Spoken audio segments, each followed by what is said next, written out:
নজর রাখবো পরবর্তী সংবাদে। রাতের অন্ধকারে উঠছে ড্রোন, যাকে দেখে রীতিমতো আতঙ্কিত হয়েছে গোটা গ্রামবাসী। অবশ্য পরবর্তীতে জানা গেছে এটি শুধুমাত্র একটি খেলনার ড্রোন ছিল এবং যদিও ঘটনাস্থলে উপস্থিত হয়েছে পুলিশ। একটি খেলনার ড্রোনকে ঘিরে আতঙ্ক ছড়িয়েছে গ্রামবাসীদের মধ্যে। ঘটনাস্থলে ছুটে আসতে হয়েছে পুলিশকে। মঙ্গলবার গভীর রাতেই বিশ্রামগঞ্জ থানার অন্তর্গত দক্ষিণ চুরিলাম 6 নম্বর কলোনি এলাকায় রাতে হঠাৎ করে একটি খেলনার ড্রোন হেলিকপ্টারের মতো লাল নীল বাতি জ্বলতে থাকলেই সেখানে গ্রামবাসীরা আতঙ্কিত হয়ে পড়ে। কি রয়েছে তাদের বক্তব্য, শুনুন। এটা আজকে সন্ধ্যার সময় এটা মানে এটা দেখতেছি এটা গাছের মধ্যে এটা ঘুরতেছে, এটা মানে ঘুরতে ঘুরতে ঘুরতে ঘুরতে এটা বাঁশ গাছের তলে এটা ঘুরতেছে।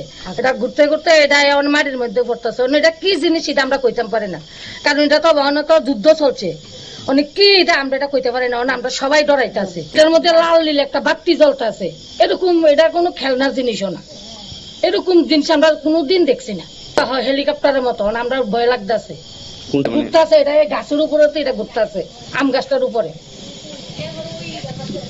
দক্ষিণ ছড়িলাম 6 নম্বর কলোনি। আপনারা শুনলেন এলাকাবাসীদের বক্তব্য। তারা অনেকটাই আতঙ্কিত হয়ে পড়েছিলেন। গতকাল রাতে বিষয়টি দেখতে পেয়ে গোটা গ্রামের মানুষদের মধ্যে আতঙ্ক ছড়ায়।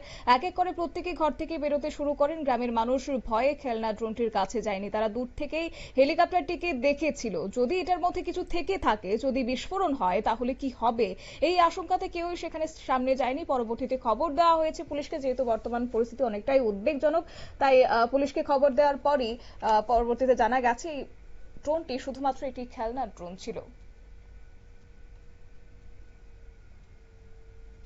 নিয়ে নিচ্ছি ছোট্ট একটি বিজ্ঞাপন বিরতির, সঙ্গে থাকুন।